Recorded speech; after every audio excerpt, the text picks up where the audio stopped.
Hi friends, welcome to our channel Health and Home DIYers, where we share how we have become more self-sufficient by doing it ourselves with our health and our home. If we haven't already met yet, my name is Taylor and I'm married to my high school sweetheart Nick.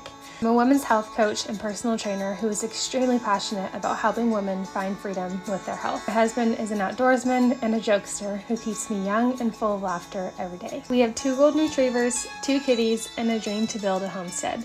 But we are not waiting until we have the perfect piece of land to get started. As we build our family and wait for God's timing with our first home, we are homesteading on a small scale from our 880 square foot rental house with the tiniest of backyards. This is not a picture-perfect channel, but rather a space where we can share lessons that we've learned so far and take you along with us as we learn more. We aren't perfect, but we are committed to living a life that brings us true fulfillment and nourishment both on and off the plate, while encouraging you to do the same in your own way. That will look different for us in every season, but let's get into what it looks like for us today. Welcome back to our channel. Today we are going to be fishing and talking and hopefully keeping our dogs from knocking this into the water 500 times. Yeah. So we're just going to be talking about life and where we're at and pregnancy, because we've been getting a lot of questions, and then I do have some like Q&As from our Instagram that we'll go through as well, but mostly just like open conversation. Yeah, and fishing. We're gonna start to do, so every Friday, Nick works 4/10s and has Fridays off, so we were gonna start to do like hiking and talking, which would be interesting with me at 28 weeks pregnant. I would probably be more like catching my breath and talking. Yeah. But I have been having this, the one negative symptom I've been having during pregnancy is plantar fasciitis in my left foot. So we haven't been doing as much hiking over the past, I'd say, month. So we're gonna sit and fish and talk instead so that I'm not miserable for the next week. What do you want to talk about first, Nick? We were gonna talk about pregnancy, right? Yeah. Just how it's been. How's your pregnancy going, Nick? My pregnancy's going good. I'm 27 weeks, 28 weeks-ish. Yeah, me too. Feels good. I'm getting big. I've had so many people ask, like, is Nick getting a sympathy belly? Sympathy belly? Oh no, the opposite. I gotta get rid of my dad bod before I'm a dad. You have never had a dad bod. Oh, this is bent. My answer is always no. If you knew my husband, you'd know that's the opposite that he struggles with, and just going for a little swim. And that I've never ever seen him with a belly in my life, and I think you'd have to try really hard. Yeah. Indeed. Oh gosh. Go that way. Sis! Be nice to him. This way. Okay, what were we talking about? Pregnancy. Your pregnancy and your sympathy belly that is non-existent. Yeah, that doesn't exist. I'm not really into that. Oh shoot. I see that a lot though, like. Well, not everyone has a freak metabolism like you, and then when you stop prioritizing eating healthy or being active. Well, that was one thing that I like thought to myself when you did get pregnant, was I don't want to be one of those dudes that just like lets themselves go. I'm serious. I know. Well, you're also on your feet all day long for your job, so that helps. You've also always had a freak metabolism. So yeah, you got a lot of things going for you to help you prevent that. But I mean, you can't see it right now, but we're trying to fish and our dogs are like halfway into the lake. Thanks, Babs. Lots of help. And scaring it's all the fish away. Not working very well. So technically we're not fishing and talking to you, we're just talking to you with our line in the water. Casting practice. Yeah. How's pregnancy for you? Huh? Pregnancy is great. He's gonna totally go over my line and catch it. Yep, he just caught it. Stay over here, buddy. Come on. He can keep swimming, I just don't want him.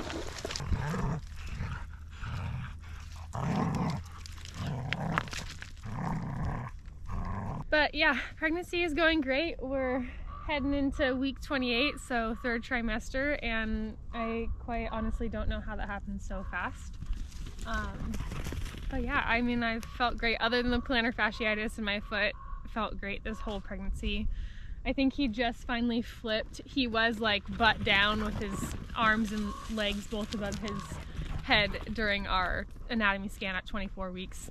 But I think he just flipped. I'm getting some higher kicks towards my ribs and a little bit of like nausea, or my stomach is feeling weird. So I think he's just like pushing more on everything, which is actually a good thing if he did flip, because that means he's getting ready for birth. And even if he didn't flip, there's still a lot of time. Sometimes babies don't flip until right before you give birth, but yeah.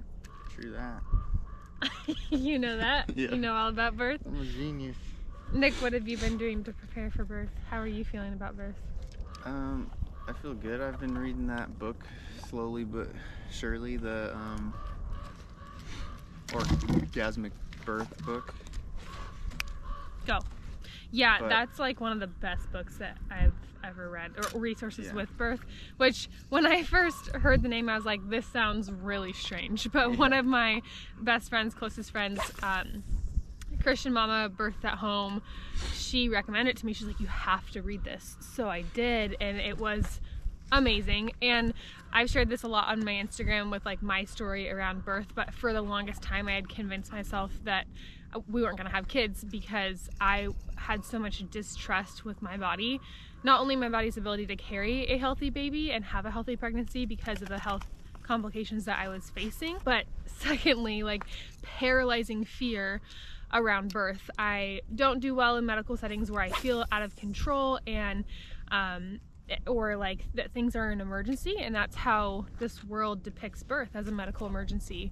And any movie that you watch, anything like that that shows birth, is going to be dramatized, because that's how you make money as far as film goes, is to keep people engaged and keep that drama up, which is not a real depiction of birth. So I hit a point where I really took education and learning about birth as like a big priority in my life, and I started following accounts that shared more about birth and that had birthing videos, people from home, people from in a hospital, and just started really learning more about it, and moved through a lot of those fears. But this book was amazing. I read it right after I found out I was pregnant.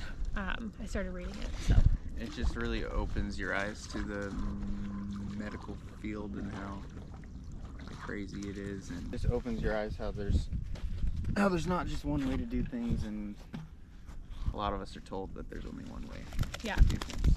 Well, and there is a time and a place for Western medicine and medical interventions. Like, I'm thankful for that. It saves lives, it saves babies. But when you have a healthy pregnancy, like, our bodies are beautifully designed by God to birth our babies. And I think one of the most like relatable ways to think about that is, I mean, there are so many doctors and physicians and people out there who literally tell women, like, you shouldn't trust your bodies, you shouldn't trust your ability to birth, you need a medical system, and it's dangerous, like you could die from birth. And that's the mantra that we play over and over in our head that creates so much fear. But my question is, like, why are we not seeing animals that are moms giving birth just dead everywhere? Because it's natural for them, just like it's natural for us. God created us all to be able to reproduce and birth. And are there things in our world now as far as health that contradict that in our bodies, that affect our fertility, that affect our ability to carry a healthy baby and not have all these crazy symptoms, that affect our ability to birth naturally without interventions? Yes, 100% there are things in our world. So it's like, it's, again, if there were a situation where your body has a medical need that makes birth a little bit more dangerous, then yeah, like having a big medical team, maybe having a cesarean in certain situations is important. So we're thankful for that, but also understanding, like, if you have a pregnancy that has 0 complications, your body is built to birth, to carry a healthy baby into birth. And so really, I mean, we've been focusing for years on supporting God's design for our body and moving away from the things in this world that do interfere. Does that mean we're perfect? No. We choose what to be super on top of, and then we also understand that stress is just as bad for our bodies as these things that interfere as far as like food and products and lifestyle things that interfere with our biology. So it's that balance between, yes, supporting your body through nutrition and movement and lifestyle choices, but also there's the opposite side of things. Like, we're so extreme in our world where people have to be at one extreme or the other, but if you're at that extreme where you're stressed out about those things all the time, again, you're causing as much interference as those harmful things would for your body. So yeah, there's a long spiel about that, but that's my thought on supporting your body and being able to be in a spot where, you know, not having all these interventions is completely normal. Like, birthing the way we birth in the US is not normal. It just is normalized because we have social media and films and movies and all these things. What has been the most like surprising thing about birth? About birth? Yeah. Well, I haven't birthed yet, so. Pregnancy. Birth. Wait, you haven't birthed yet? No, not that I know of. Who's that kid in our crib at home? Oh, okay. It's the most surprising thing about pregnancy. No, for real, where'd we get that kid? Shut up. Honestly, I don't know. I thought it was going to be so much more like dramatic, or that I was going to have so many more like negative symptoms or things, primarily because of what our world tells us pregnancy will look like and how everyone depicts it as this horrible experience. Not to say that some people don't have that, regardless of how hard you work to prepare your body, but I think I just went into it, especially with my own health complications of having hypothyroidism beforehand and metabolic distress and a ton of different health issues that made me fearful. I thought I was going to experience like these horrible symptoms, and I really haven't. Like a little bit of nausea in weeks 6 through 12, not enough to ever throw up, but just enough to where like certain foods didn't sound great. Nothing really sounded like appetizing. My body was telling me I was hungry, but just nothing sounded good. I fudged this up good. Uh-oh. What has been the most surprising part about pregnancy for you, like on your end?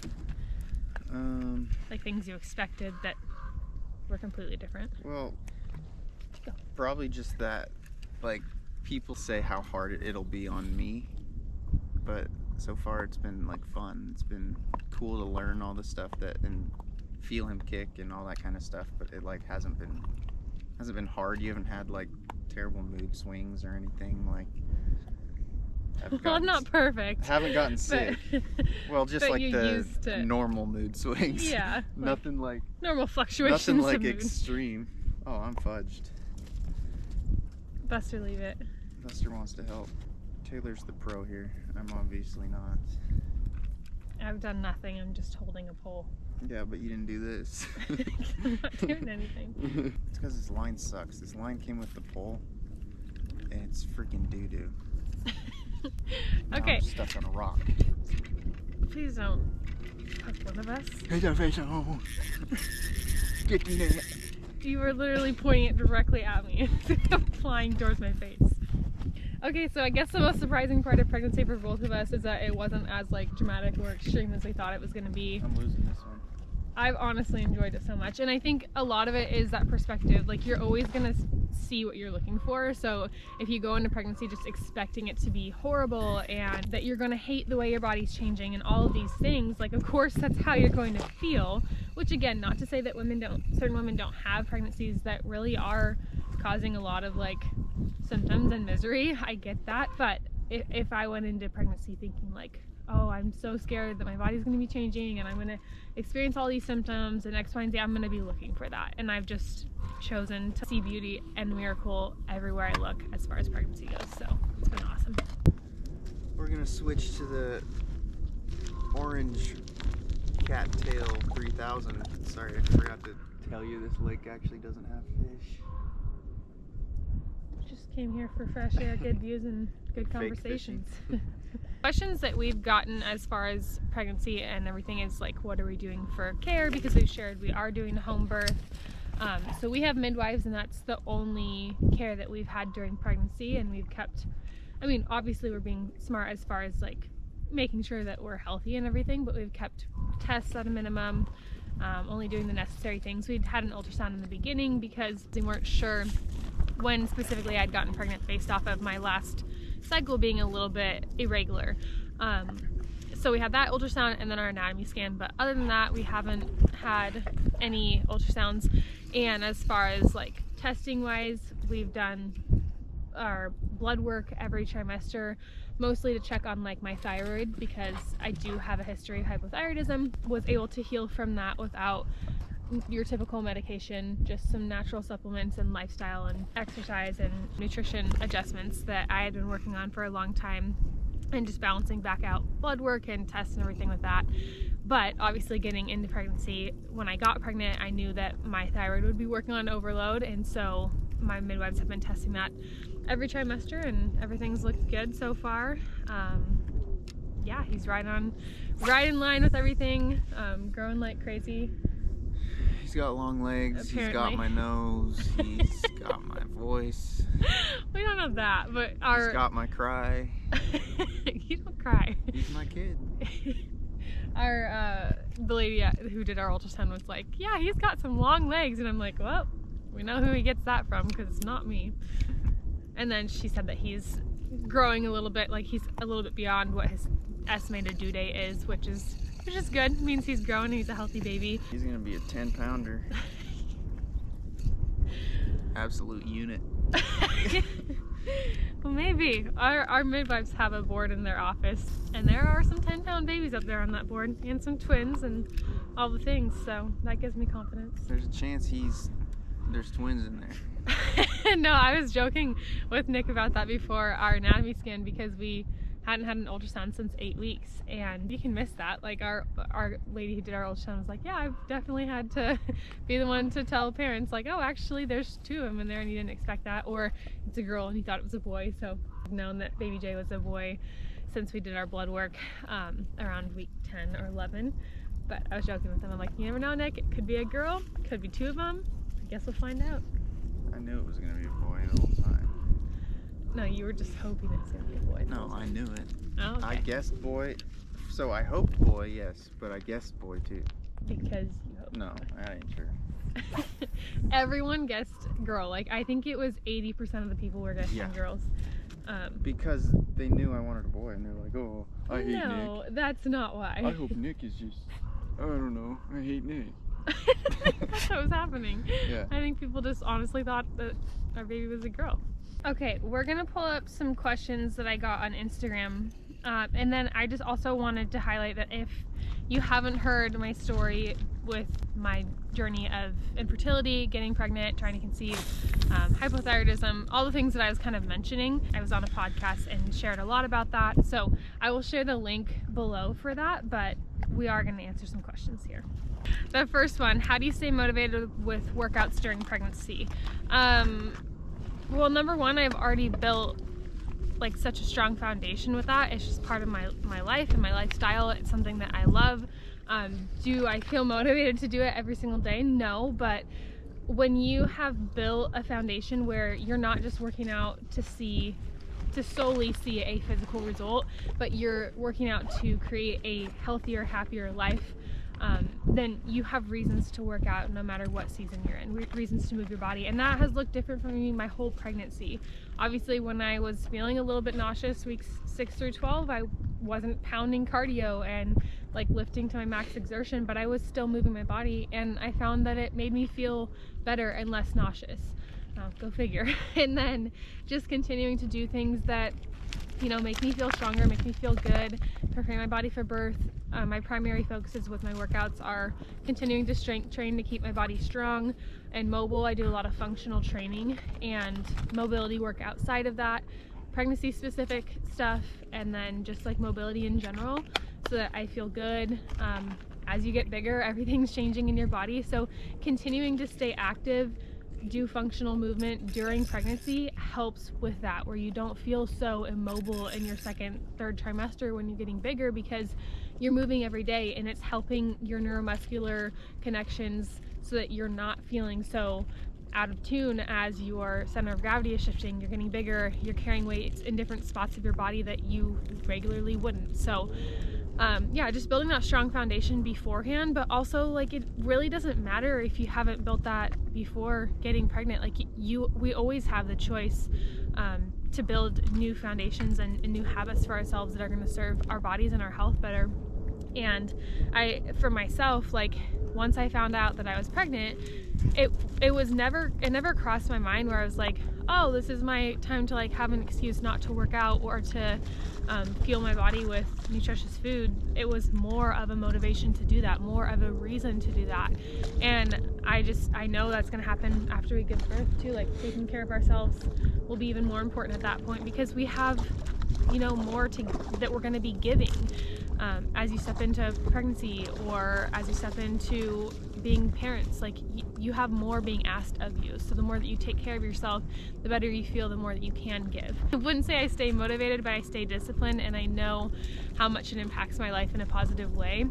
And I constantly keep those things at the front of my mind. That way on the days where I don't feel like getting up and working out, I can go back to those reasons why it's going to benefit me. And I lean on people. Like yesterday I texted Nick and I was like, I don't want to do this lift right now.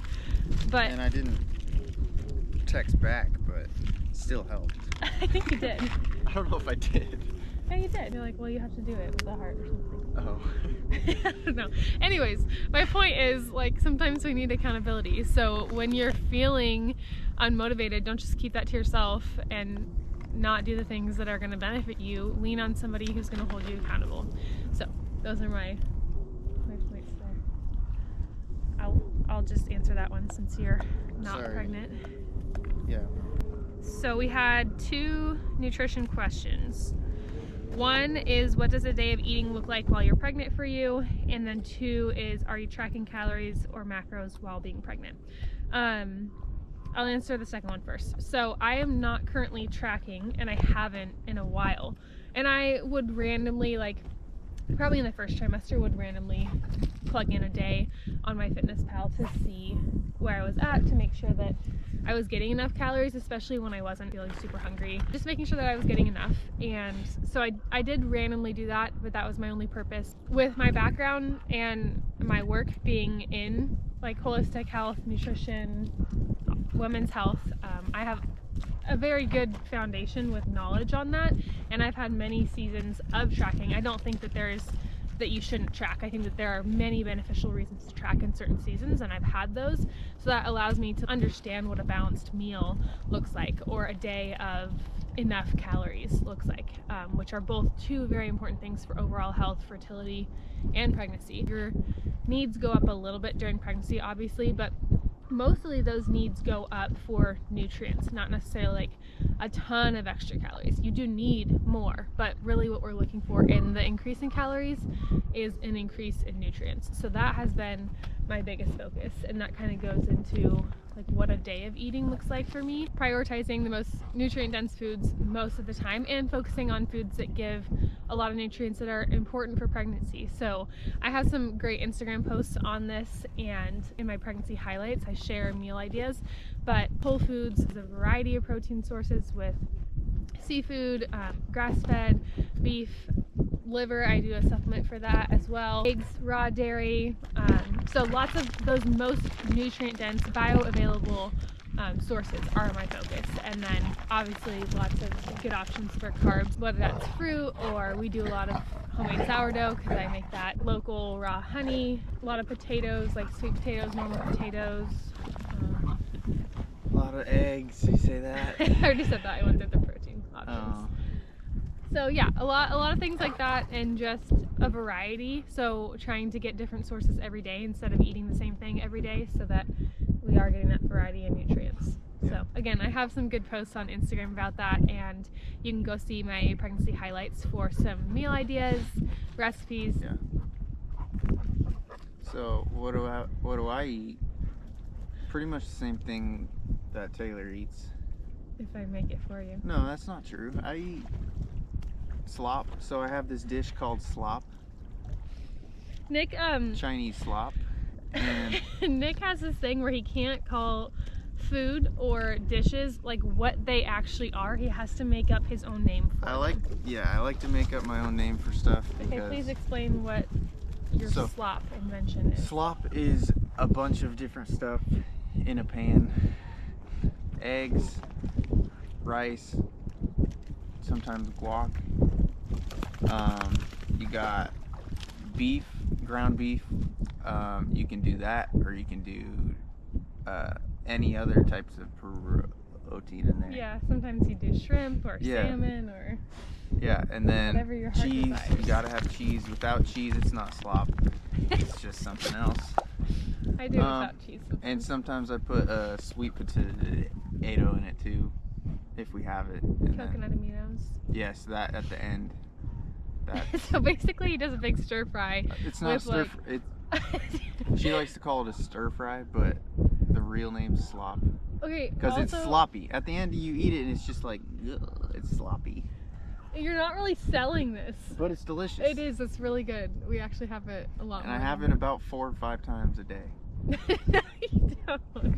4 or 5 times a week, maybe. Yeah, that's what I said. That's Nick's signature dish. That and like a good melt, like a grilled cheese with some meat, or like lunch meat, tuna. That's his other specialty. Oh yeah. That's about it. That's all I eat, really. Tuna. No, I'm just talking about the things that you make. Oh, I grill salmon. Yeah, I'm a grill connoisseur.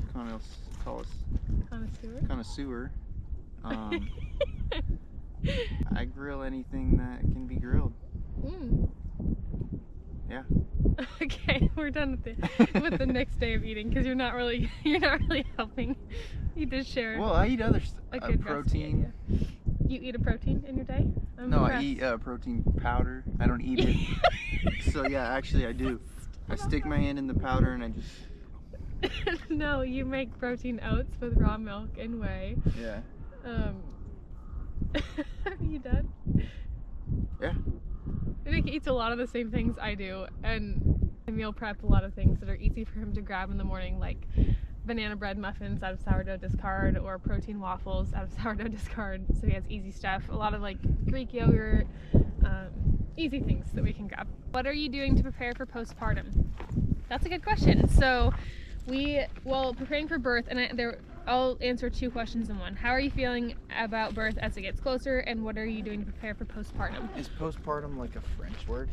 No, it's just a word for after, like, having your baby. I know that, but I feel like it comes from the French.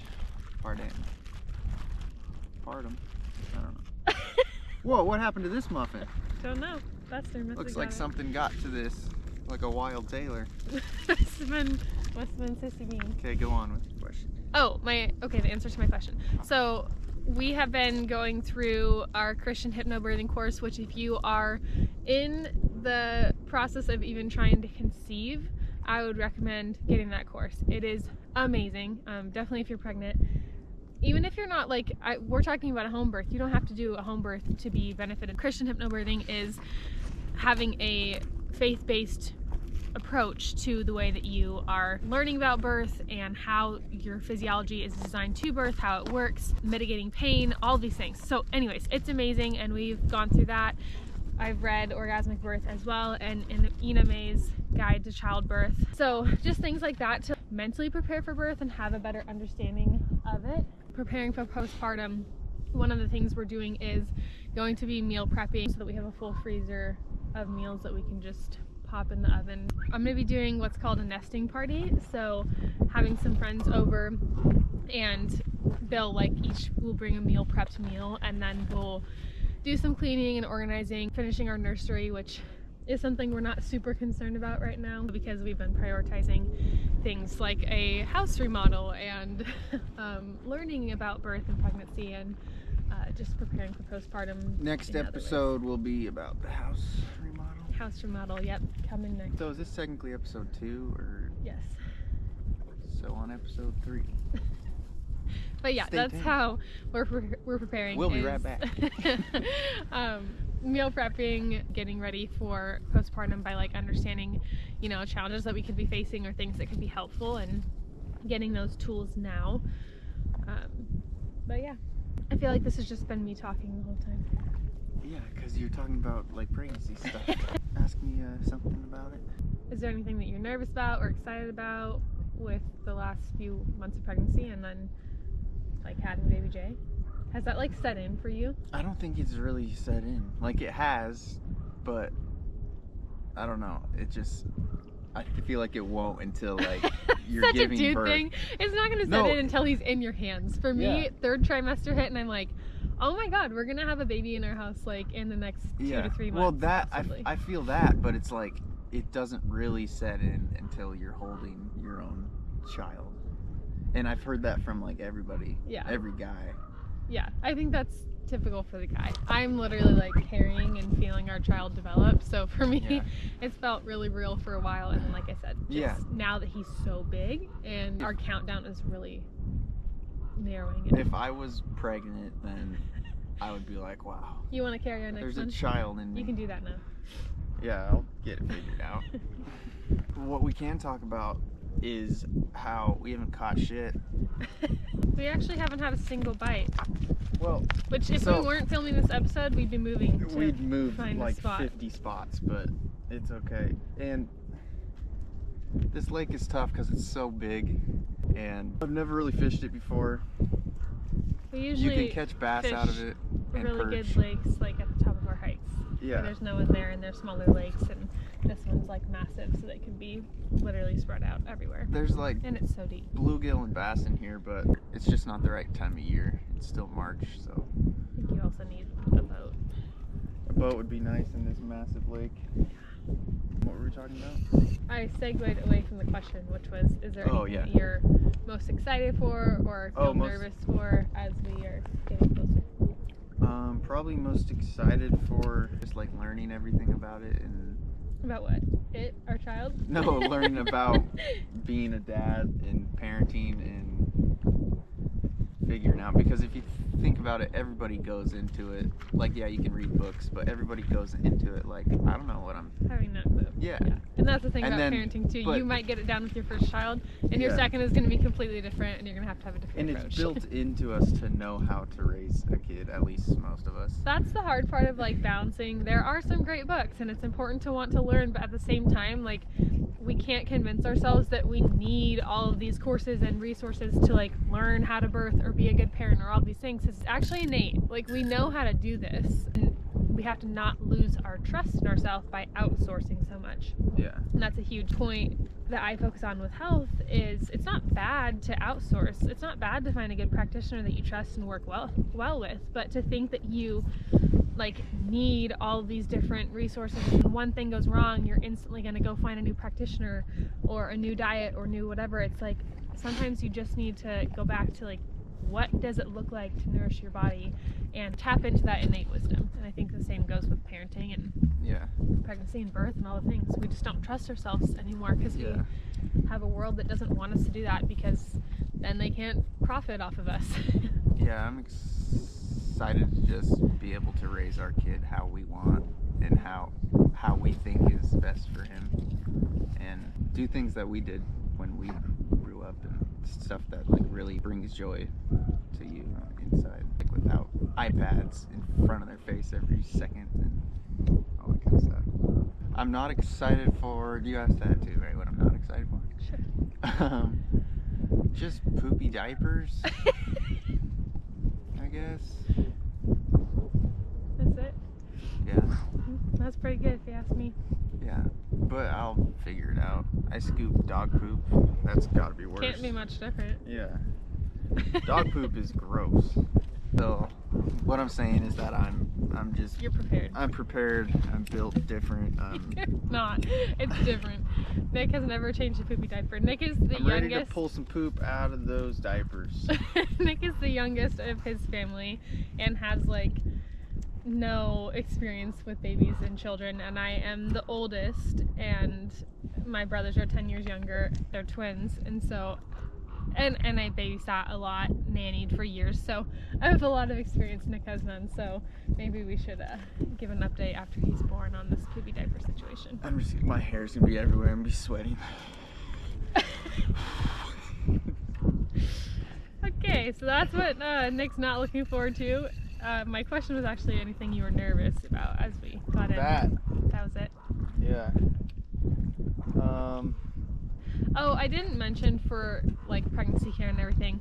So our midwives do home births, and we did hire a doula. So that's going to be our birth team. Yeah. I was thinking about birth and like if you were nervous about anything. Nick obviously wants to be an active participant, so we did hire a doula. Just him not having that experience with birth before, having someone to like help guide him in situations where he could be supportive in certain ways that will help with the physiology of birth at different stages. So we're excited for that. Buster wants to play so bad. I know. Bubs, be nice to her. Don't pull her collar, you jerk. What about things we still have left to do before Jake's born? We'll end with that. We still gotta get his room all. That's what the nesting party's for. Yeah. His room is kind of a catch-all. Like, we have most of the stuff by now, but it's just all piled up in there. I need to finish that book that I've been reading and then start the courses. What is it called again? Christian Hypnobirthing. Yeah. And then just like I was sharing, we're going to be doing some meal prepping, getting our freezers ready, compiling all the supplies that we'll need for the home birth, and then also just for the postpartum. We do have a few things left to like get for that. Pediatrician. Oh yeah, all the tasks now that are like we're having to make all these decisions of like, okay, after birth there's X, Y, and Z that typically happens. Do you want to do this? Do you want to not? So making all the decisions on that, and we don't see a typical primary care doctor. I have a naturopath, and then obviously I see my midwife right now, and then just more outside of the typical primary care. So finding him a pediatrician that we align with is something we need to do. Yeah. Looking at our list. Yeah. Pack a bag, which we don't need to do yet, but yeah, we will need to. A birth? Well, I said birth. Pack a bag. We're gonna be at home. Hospital bag. Well, just having it all compiled, you never know. Run to our room. Like if something happened, you just need to have those things ready. Yeah. If the reason I said pack a birth or hospital bag is because if for some reason we did have to go to the hospital, it would be for an emergency only, and at that point we're not going to be throwing a bag together. Yeah. So, caught a stick. Good job.